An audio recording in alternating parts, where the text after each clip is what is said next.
আর doctor Morris বুকাইলির কথা আমার মনে পড়ে।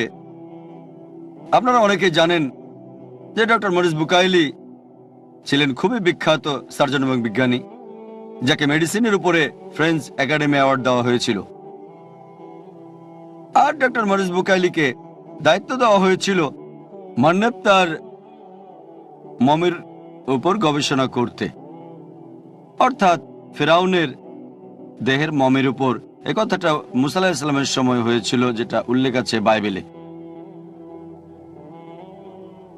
আর মান্নেব তার মমির উপর গবেষণার পর যা কিং উপত্যকায় পাওয়া গিয়েছিল,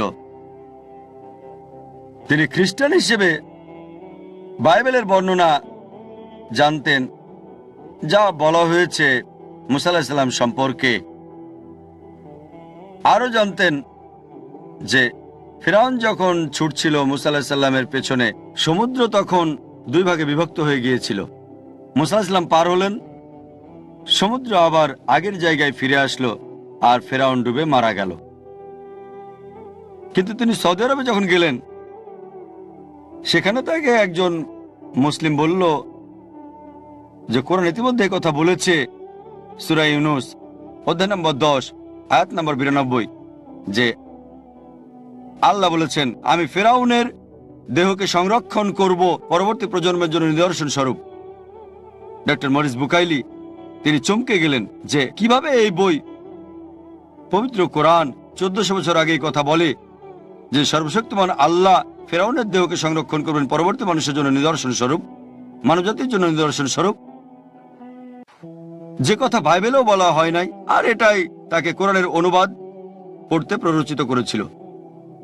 যখন কোরআনের অনুবাদ পড়লেন, তিনি খুবই অনুপ্রাণিত হয়েছিলেন আর কোরআনের ভাষা বুঝতে চাইলেন।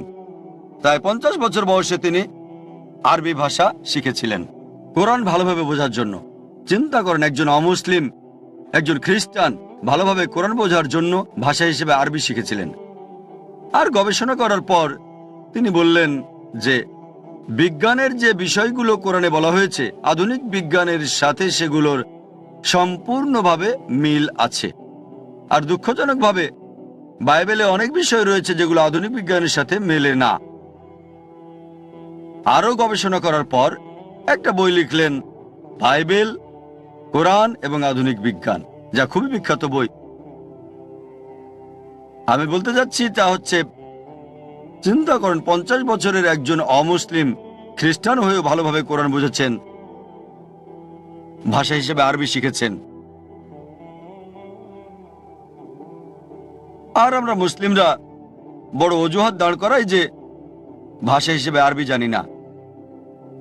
আমি বলছি না যে প্রত্যেক মুসলিমকেই ডক্টর মরিস বুকাইলির মতো হতে হবে, যে ডক্টর মরিস বুকাইলি 50 বছর বয়সে আরবিকে ভাষা হিসেবে শিখেছেন।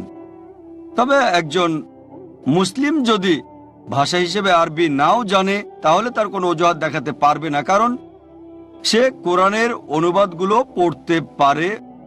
আর আলহামদুলিল্লাহ, পৃথিবীর অধিকাংশ ভাষাতেই পবিত্র কোরআনের অনুবাদ হয়েছে।